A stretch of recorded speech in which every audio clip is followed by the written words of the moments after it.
Hi, I'm Katie, and this is the 50th episode of Ornamentations. Can you believe it? We are at the half-century mark. It's amazing, and I have a great episode for you today to celebrate with. So I have two FFOs to share with you. I have a very special giveaway to thank you all for sticking with me this long. I have an eagerly anticipated silk conversion to share, and then I have some truly epic sparkle. I got a little out of control. I really enjoyed myself, but I got a little out of control. So I'm very excited to share with you what I've been up to on the crystal front because, oh boy, is it sparkly, it's fun, and I'm not done either. But we'll start today with just a few brief kit updates. Last call on Stacy Nash Big Blue House Pinkeep drum. Pre-orders will close this Wednesday evening unless they sell out first. I am nearing the number of pre-orders that I can take. And just as a reminder, if you're new to how the kits work, once pre-orders either sell out or close, the kit will be permanently retired and no details of the conversion will be shared in the future. The only way to get this is through the kit, which has been an enormous success. Thank you so much. I really enjoyed this project, but it's always a leap of faith to put something out there and hope that other people will want to stitch it too. So Big Blue House, Pinkeep drum. And then I am also really excited to announce the release of the next kit, which will be the Christmas in July kit. Brenda Gervais, Santa Stops Here. That will release on July 6th at 8:15 a.m. So my next filming date would be the 4th, but I'm going to take the 4th off. I'm sure you all will as well. And so I'll delay filming and kit release until the 6th. And then whether or not I can take pre-orders, I will announce at that time. We're working on it. I don't have a firm answer yet. I hope so because I've got a large number of kits in stock for this, but I think it's going to be really popular. At least I think it will because, oh, was this fun or what? And that house is amazing. So that's Christmas in July. My mom and I have been busily prepping the kits. All the linen has been cut, ironed, and wrapped. We've got the base of the kits together, and then I'm just waiting for the final thread. So we've got beads, ribbon, and then two single cuts of a couple of threads where you just have a couple of stitches. I'm not going to make you buy a whole spool of thread for that, but all the details on Christmas in July will be in the next episode. I'm really looking forward to this one. I think this is just fabulous. And then I'll definitely be doing some Christmas stitching in July myself. But we'll talk about that in the next episode because it's still June and I love June. The weather has been absolutely gorgeous here, cooler than usual, which I really like. I don't love heat, so the cool, breezy temperatures have just been absolutely heavenly. Being able to go outside in just a light sweater and a nice light breeze is just lovely.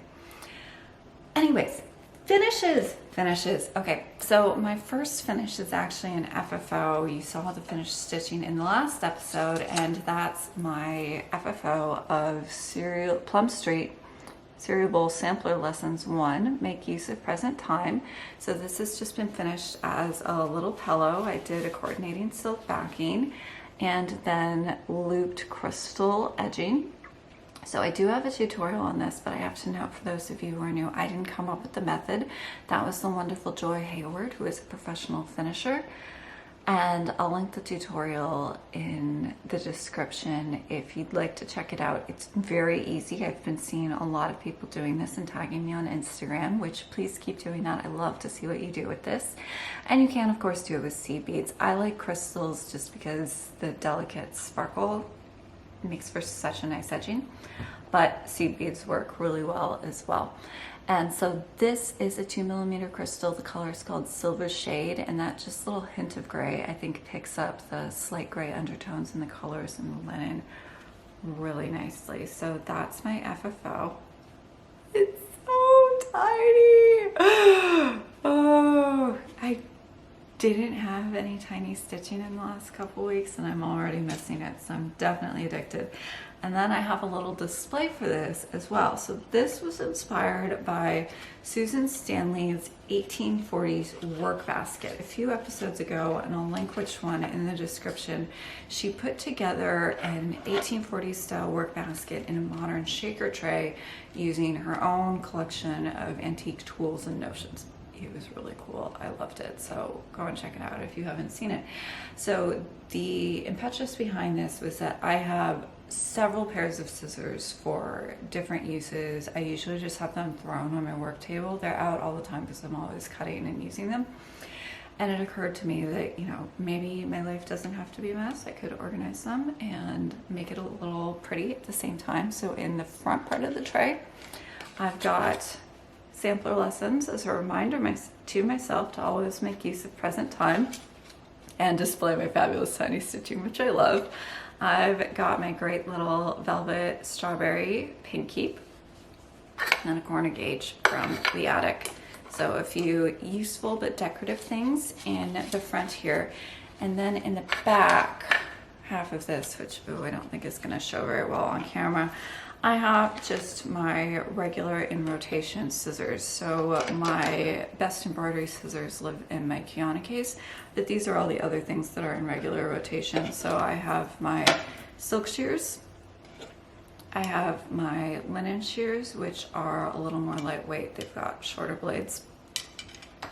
I have my all-purpose Apex embroidery scissors. It's just always a good thing to have this around to cut beading thread, polyester, anything, you know, that you might not want to use your best scissors for. I reserve my best embroidery scissors only for silk. And then I also have a third pair of shears, which isn't currently in the tray. I've gone and put it somewhere. Those are my all-purpose shears. And then the last pair that lives in this are my curved tip scissors from the Scissorist that I bought at the attic, and those go in their little leather sheath because a lot of scissors in this thing. So I keep that out on the table, and now I know where to find everything, which is really quite useful, and it's also decorative. Speaking of Susan Stanley and the 1840s, did you see her most recent video? If you haven't, drop everything, go and watch it. So she talks about her new project, which is really cool. I will be watching along and enjoying all of it. And not to spoil this, but she's created a character to guide you through it, Mary 1840. And as she was talking about Mary and how she would have learned, how she would have sewed, it really made me smile at how much some things stay the same, because it actually reminded me a great deal of Katie 1990. That is myself as a young girl learning to sew, because some of you will have heard this before if you're longtime viewers of my channel, but I was brought up sewing by my mother. I learned on her fabric scraps. She would let me dig through them in the closet in her sewing room and take out and use what I wanted. And because we were sewers rather than quilters, I was brought up on shears and pins rather than a rotary cutter and clips. I never actually used a rotary cutter until last year, which has been helpful. But yes, I'm very much an old school scissors girl. I like the lightweight plastic handles as opposed to the all metal shears that Mary would have used. So thank God for modern conveniences. But yeah, some things about how girls and women learn to sew, I think, are the same across the centuries, because she was listening to all of this. So much of it reminded me of my own upbringing, with the exception of the part where you had to sew for survival. We were sewing for pleasure and enjoyment. So yeah, go and check that out if you haven't seen it. I will link it in the description. But that's my scissor tray decorated by my fabulous tiny stitching. so addicted. I can't wait to start another tiny project. And then we'll move to my next finish, which is the eagerly anticipated Cedar Waxwing by Not Forgotten Farm, and I've left that somewhere, so hold please. Well, I'm a goof, so no time has passed for you, but I actually just spent several minutes looking for this, only to find that it was buried under the pile of stuff on my couch. So my finish for today, my new finish for today, is Cedar Waxwing by Not Forgotten Farm. I know many of you have been eagerly awaiting this conversion, and I am so thrilled that I have actually finished. I wasn't sure I would. So this is my finish. And oh boy, let me tell you, did I struggle on this one. It was actually the bird. So I have to apologize for Not Forgotten Farm, because this now bears absolutely no resemblance color-wise to a Cedar Waxwing. The more accurate title would be Tonal Still Life Bird on a Bowl of Oranges, but my vision of this was for all of the colors to really play off the ground linen, so I was thinking a tonal bird.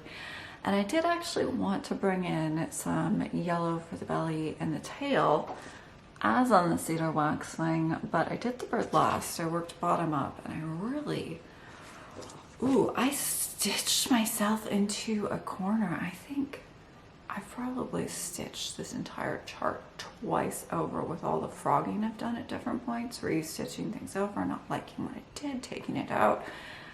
I could not find a yellow that I liked, so I just reverted to all very warm browns. But for all of that, I think it did really turn out. I stitched the berries as indicated, and then I added just a few extra crystals. These are 2mm crystals. The color is called Crystal Golden Shadow. This is interesting. So I don't think the camera is really picking up the greenery very well. You do see it in person, but on the camera it seems to be dominated by this darker stem here. And then I used the same crystal color for the beaded looped edging, just like I did on Cereal Bowl Sampler Lessons. So this is stitched on Legacy Linen 38 count Filbert, and all of my color choices were calibrated to really work with the ground linen. I think they're most successful on the oranges in the bowl. The bird I'm still a little about, but that was one of those things where I've been working and working. I could not see a way out, and I decided to just go with it. So feel free to try and improve on the bird. I hope you can. Still, I'm not sure I stuck the landing on this. I think it's beautiful, but it's also not quite everything I had envisioned for it. So this is the conversion. It's actually quite a limited number of threads because I didn't try to ape the color of the Cedar Waxwing. Very tonal. This would be a great palette for fall. You could just drop all of these colors into most fall stitches. So there's one color in here that you might already have if you've been following along with my conversions. The orange was in Seasons of the Heart Fall. The others I don't think I've used in kits or conversions before, so you probably will need most of them. But as always, keep an inventory of your silks in check. Don't buy spools over again if you don't have to, because so this spool, the orange, has now been used for Seasons of the Heart Fall and Cedar Waxwing, and there's still tons of silk left on this spool, so you don't need a new spool for every project. So those are the colors. I will list them in the description, but because there are so many adjoining shades, like those 4 browns basically form a color family, perfectly shaded. I have also written out this conversion with what converts to what was used where, how did I simplify the bird, and that's posted on my website. There's a link in the description. So, Cedar Waxwing, what do you think? Do you like it? I actually really like it. At the moment, I'm still a little disappointed in not being able to fully realize the bird, but in terms of it making Filbert, the ground linen thing, that I think works. So, cedar waxwing. It's quite different from the original stitch, but that was always what I had in mind, something really tonal that worked with the ground linen. So that's my thank you to you, all of my wonderful viewers, for watching me. So the conversion's up and you can find the written guide on my website. A few other notes on cedar waxwing. There are a few things you could do here to pump up the sparkle were you so inclined. So there's a great Bijoux color called Copper Leaf that would be great with this. You could use this to stitch the berries for a little more pizzazz. You could drop this color in on the bird. You could also do it for the orange seeds if you wanted them to go darker rather than lighter. So that's one alternative if you'd like a little more sparkle in your Sparkle Prim on cedar waxwing. And then the other thing I didn't do, but I think could work really well, I have to admit I was suffering a little bit of burnout towards the end of this. I only just finished this before filming. I finished the stitching and blocked this yesterday and then started filming after I put the last stitches on the crystal beaded looped edging.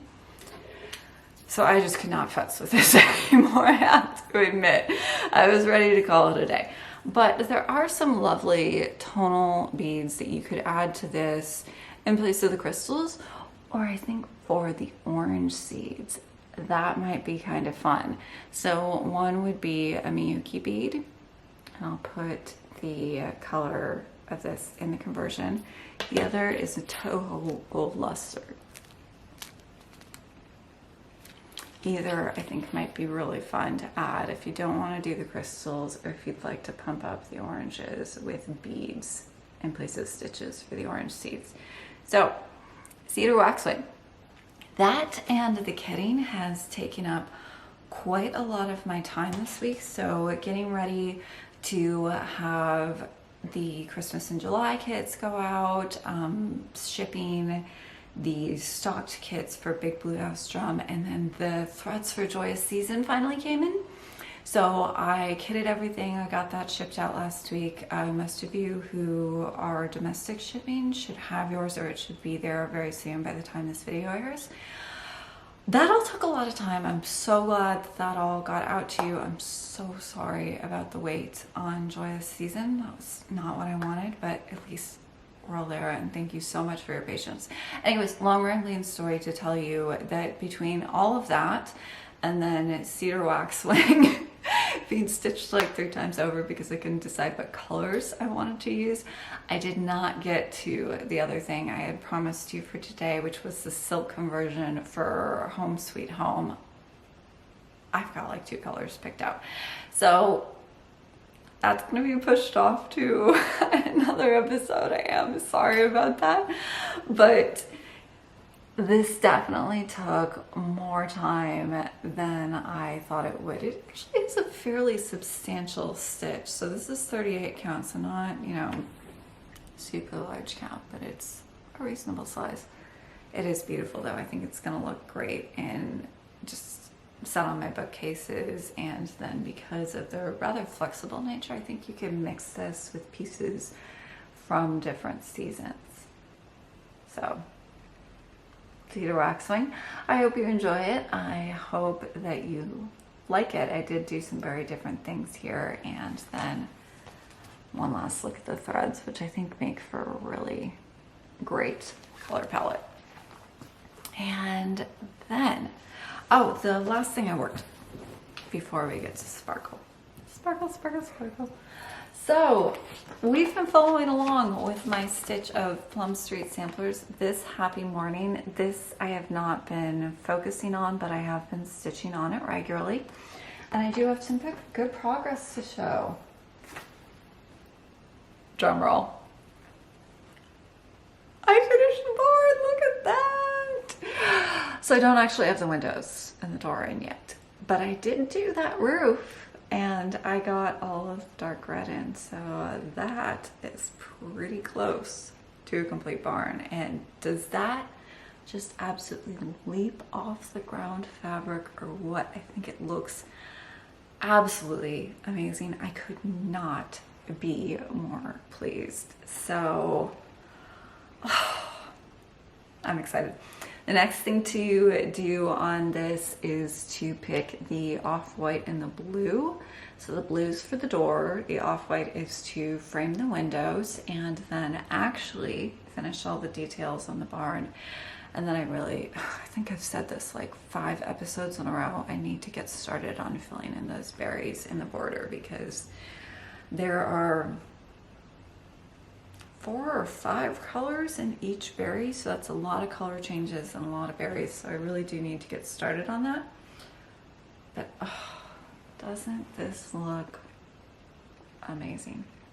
Do you love that or what? I absolutely love it and could not be more pleased with how that's turning out. So this happy morning, and hopefully I'll have more progress to share with you on the next episode.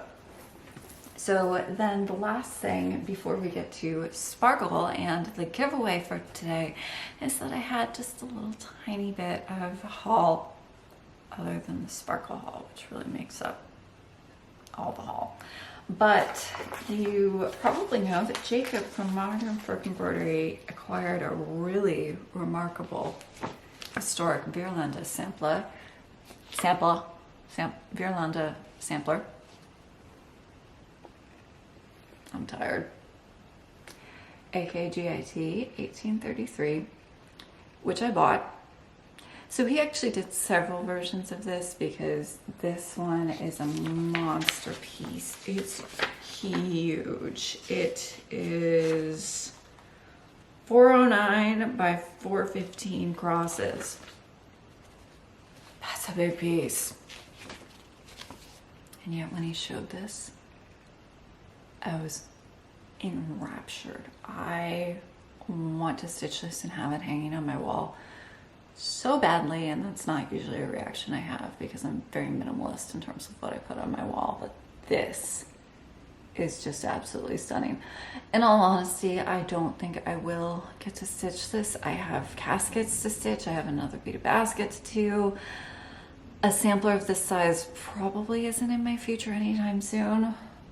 Oh, do I love it. I absolutely love it. So what I probably will do is pull out some of the individual motifs, and then I've got the whole thing, just in case there are ever more than 24 hours in my day. But I did want to share with you what I would do it on if I did. So I would like to do a very dark gray. This is Scissorist 2099. And then I would stitch it on Sicilian marzipan. So it would be still sizable, but not take up your whole wall sizable, because oh boy, is that big. So the story on this, and yes, this is a full yard of 5363, which is, I think, more 5363 than you can cross stitch on in a lifetime. But after I stitched Plum Street Samplers, my early days, which is right there on the bookcase behind me, that was on Sicilian marzipan. I loved working with this linen more than I've ever loved any linen ever. There's something, so it's crinkling because it's wrapped with acid-free tissue paper to minimize creasing, but there's something about the hand of this linen. It's so soft and so fine. It is one of the most luxurious fabrics I've ever handled, and that goes for waffle cones, sycamore seed prod, and the other 5363 legacy linens. They're just such gorgeous linen. I mean, I was stitching it going, I wish I had sheets like this, and I just So yes, I bought a yard just because it was extraordinary fabric, not because I actually think I'm going to need a yard of 5363, but long experience has taught me that if you ever find something truly extraordinary in the fabric realm, go for it, because otherwise you'll regret it later. So I have not been using my favorite coordinating silk for Filbert Nightingale waffle cone, because I have one that matches perfectly, but I only bought a quarter yard of it at the time, and I've been kicking myself. Why didn't I buy more of that? Now that I want more of that, too late, it's gone. So I was not going to let that happen with Sicilian marzipan, and as a result, I have plenty that I could actually ditch the Bijoux simpler on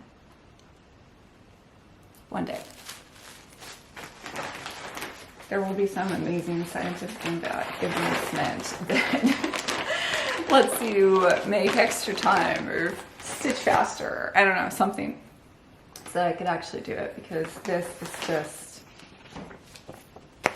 an extraordinary piece. I think it's one of the coolest things I've ever seen. I love it. So I was gonna cross stitch all, and then we'll get to Sparkle haul. Oh boy, oh boy. So when last we spoke, I wanted to do some crystal beaded fobs for my project bags. And that was inspired by Herman the Hedgehog from Fern Ridge Collections, which goes on my first project bag. And I showed you the two project bags I wanted fobs for. That was my Katie bag from Lou & Sue, and then the peacock fabric from Rifle Paper Bag Company that I made myself. Oh, and I never showed you, this has a lovely contrast interior. Isn't that fun? I always love a pop of color when you open a bag. So, as we discussed, my first thought was pink. And I had started doing a peri stitch fob. This is a gilt lined color. So for all of the fobs I'm showing you, I'll put the seed bead, color and number, and then the colors of the crystals, but I won't write out all the individual crystals because you guys, not enough hours in the day. So I knew the colors I wanted to go with this, which are Rose Alabaster, that's the opaque color here, and then Rosewater Opal, which is the semi-translucent pink. Oh my god, is that ridiculous or what? It's so nutty and I just absolutely love it. However, this very light, not fully opaque pink, I didn't think actually showed up that well on the dark fabrics. It actually just looked whitish. This really, I mean, it's pretty, it just wasn't what I had in mind. And this was so much fun. I mean, these ludicrous, ridiculous crystal fringes are fairly expensive to make, all those crystals, because there's 8 pieces of fringe and several crystals in each. Are the cheapest thing I've ever done in my life. Oh my god, aren't they fun? So I took that as an excuse to move on and make the fobs that I really did want for these bags. And I will just have to make new project bags for the ones I already have, because oh my god, is that fun or what? So I have in mind fabric for this. It's on order, and hopefully the next time I see you I'll have a project bag. But tell me what you think about the pairings on all of these as we go through them. So after that, I had ordered a lovely minty green. So the colors here are Chrysolite, Opal, Shimmer. So normally I don't like AB and shimmer finishes on my beads. I think they're ugh. The one exception is for these fabulous crystals fringes, because it just really ups the ridiculous sparkle factor. And then the darker here is called Pacific Opal, again with max shimmer. So I loved that minty green and the blue. And just in case you're thinking of making your own, so basically what I've done with these is I've mixed 3 bead types. So this is a briolet bead, that's the donutty one, a round, and then a bicone, and then in gradating sizes, starting with 3mm at the top, going all the way to an 8mm briolet at the bottom. So that I find makes for a successful, very, oh, love that sound. And I thought that that would be right. But that suffered from the same problem of being too light. Although I have to admit, that looks pretty good. I just still didn't feel we were really at like maximal project bag bling synthesis. Still nope. So then I thought, okay, I needed some more opaque colors, at least on the seed beads, so that they would at least pop against the ground fabrics. And I do have some thoughts on other fabrics that I can pair those with, but we'll get to that in a minute. First, going with what I've actually made.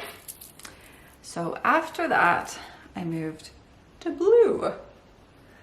So this is a good primer on types of beads. I did run through all of this in the beginning of my beaded spiral rope trim tutorial. If you'd like to learn about bead types, shapes, sizes, finishes. This is a matte finish on the delicas. I don't love that. I think I'm probably going to replace the peyote stitch section of this fob. And then for the fringe, I've mixed aquamarine crystals and Caribbean blue opal crystals. Caribbean blue opal is the darker color, and I'm sorry, my camera's really struggling to pick the details of this up. And this, I've got mixed opinions about on this bag.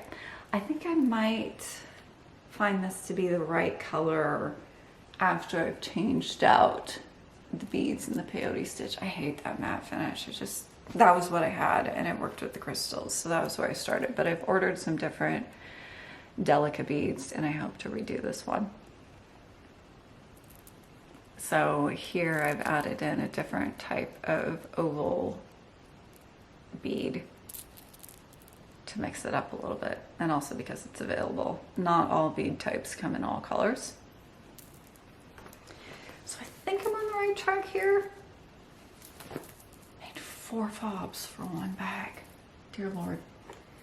I made it rain with the crystals. There's going to be no more haul from me until I go to the attic, quite frankly. This is ridiculous.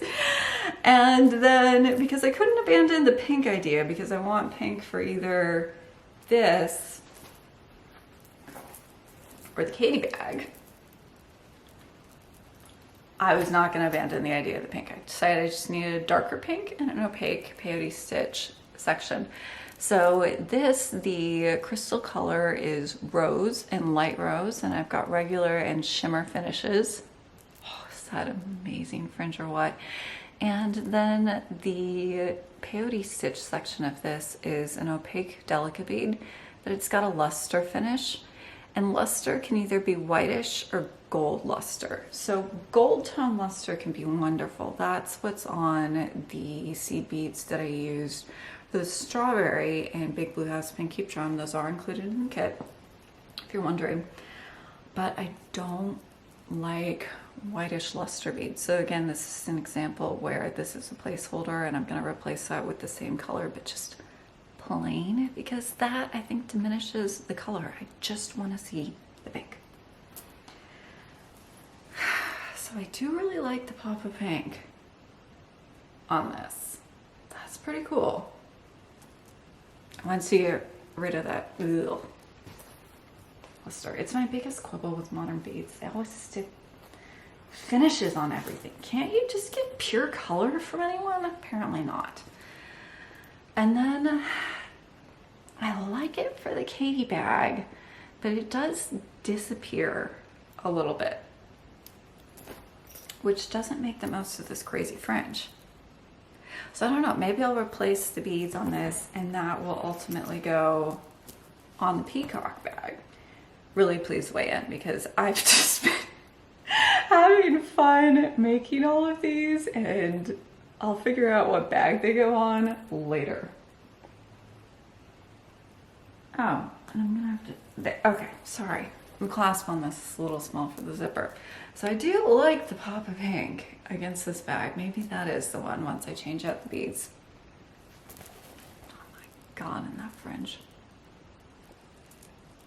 Is that just so fun or what? So yeah, lots of very expensive fun. Now, I have had some requests on tutorials for this. The thing is, this is all derived from Fern Ridge's standard fob pattern, so I can't put that on the internet. But if perchance you bought and stitched a Fern Ridge fob, you learned the method, and you wanted to make some of your own, I could give you a couple general insights into what I've learned about doing fringes. So I've done just all crystal craziness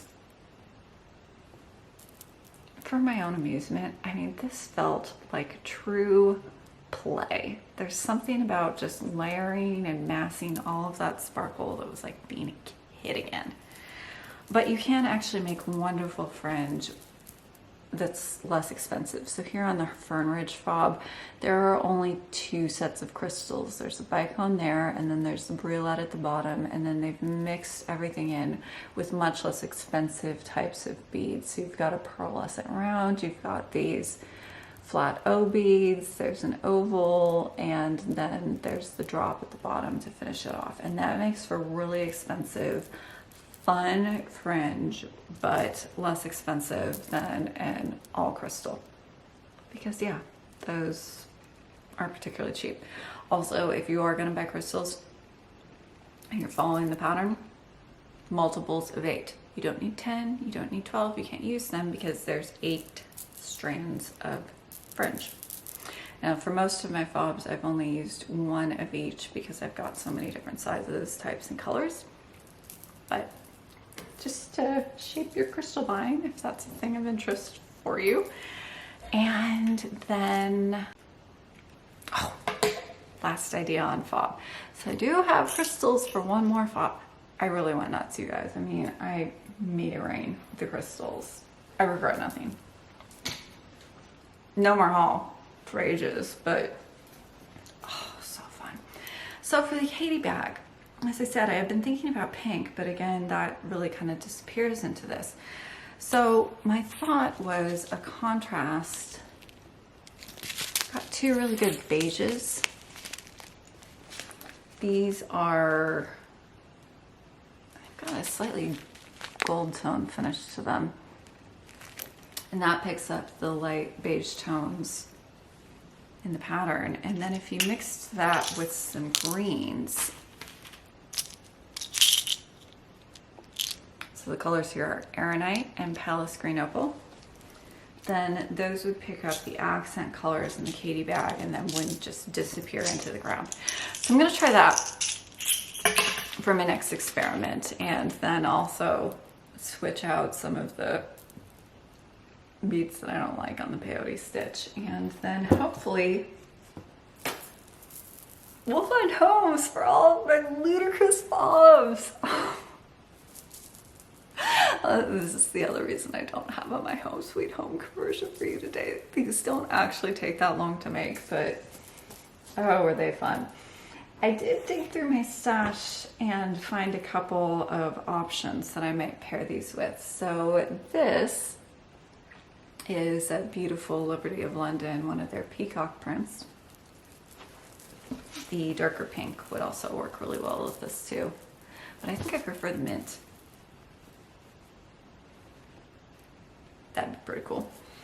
The mint or the blue would also work really well. This is, again, it's one of my old pajamas. This is a William Morris print. It's definitely a Liberty. And then I have had my eye on some new Liberty of London prints to make. Oh, so much for no more haul. Fabric doesn't count. I've got to have somewhere to put all my fobs. Oh, that jangling is so satisfying. Oh, I just love it. So anyways, weigh in the comments what you like and what you think might pair well with all of these. And a few people, so I posted some of the just like shots of the crystals on Instagram, and several people commented that these would mix beautifully together. They would. You should definitely consider that. But I was just having a lot of fun with the single shade fobs, and to me they also just kind of let some of the pattern of the bag itself shine through. So we'll update next time the fate of all my fabulous jangly sparkly fobs and the project bags I have hopefully made to go with them. But yeah, weigh in on the comments. So then I have one more thing today before we get to the giveaway, and that is another simple harmony finish. So it has been a fabulous couple of weeks for finishes. I have had several Elizabethan Valentines hit my inbox from my Instagram. It is just amazing to see my students doing so beautifully with their spectacular finishes. And then there was also another simple harmony box, and that's what I'm going to share with you today, because this one has a very special story behind it. So this is from Miyuki in the Netherlands, and I'm sorry about mispronouncing your name. And it was made for her daughter's 40th birthday, which was, I think, this past weekend. So the weekend before this past weekend, and she made it to give to her for her daughter on her landmark birthday. And so the initials are those of her grandchildren. And then she told me that she's going to actually stitch the box again for herself in red, which is her favorite color, but her daughter loves blue. So that's what she stitched the Simple Harmony box for her daughter in. And I've made some very big stitched pieces as gifts for family and friends myself, and there's something very special about giving something this time intensive, such a labor of love, and seeing what that means to the recipient. So I'm sure your daughter absolutely loved it, that this will be a family heirloom for many generations to come. And for that reason, I thought the extra piece in the lid, the forget-me-not, was just an absolutely wonderful, wonderful addition. So this is her beautiful finish. Thank you so much for letting me share it.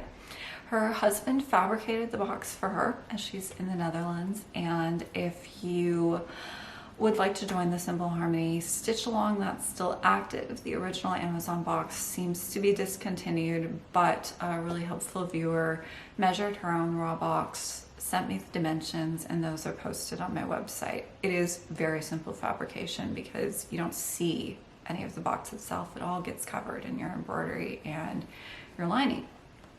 So please feel free to join us. It's been awesome to see all of the different boxes coming together. I know there are several more that are pretty close to finish. I've seen some pretty advanced stitching, so hopefully we'll be seeing more finishes before too long. And then the last thing I have for you today is my giveaway to celebrate both 50 episodes and hitting 6,000 subscribers, which I did since the last episode. That's amazing. So for today, I have a giveaway that will take you on my recent stitchy adventures. So I went to the attic in April to meet friends there, stitch, and just enjoy friendship and stitching together.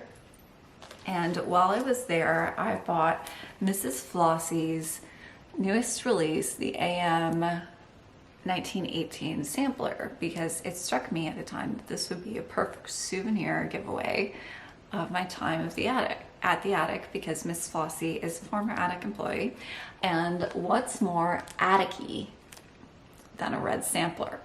I knew I wasn't going to stitch this myself because well-documented hatred of stitching letters, but it's a wonderful souvenir of the attic. So the first part of the giveaway is the AM 1918 sampler by Mrs. Flossie. The second part is from my recent stitchy visitors, Karen and Brandon Fox and Rabbit. So as I mentioned, they gave me their two newest linen colors. And they did tell me at the time that it would be okay to use them for giveaways. You can't have Desert Jaipon, that I'm keeping for myself, but I did want to share Dirt Track with you because modeling's less my thing, and that would be great for the sampler. So the second is one of the linens from Karen and Brent directly, and that's the half yard of 36 count Dirt Track. So plenty to stitch this and lots and lots more.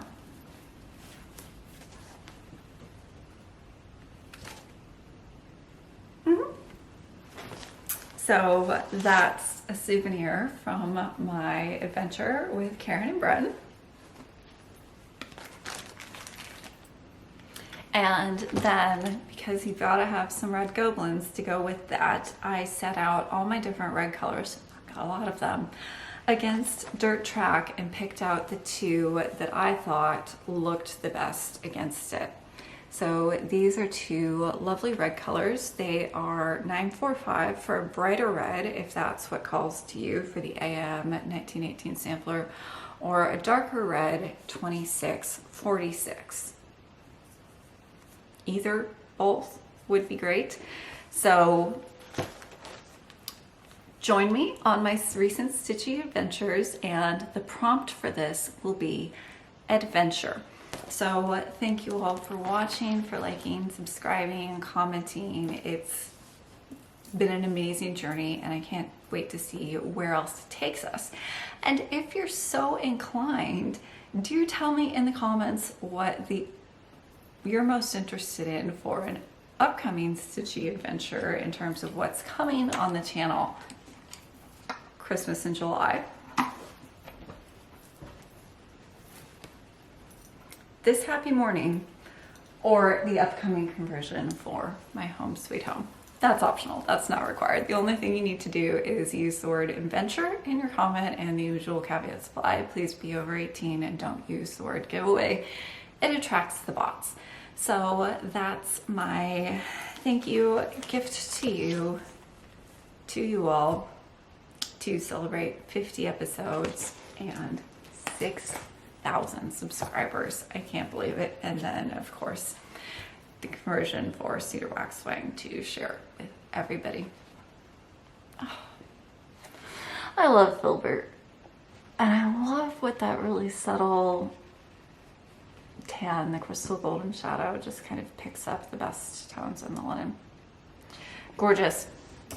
So for next time, I will be filming not on my usual date, so the next episode will go live with the kit release for Christmas in July. Brenda Gervais' Santa Stops Here on July 6th. So we will have Christmas in July, we'll have the kit release, updates on my blingy adventures on the barn. We'll see what else I get up to, and then the return of my very special guest. I'll have my mom on to share with you one of her recent finishes and her most recent start, which is a silk conversion that I did for her, so we'll be sharing that conversion as well.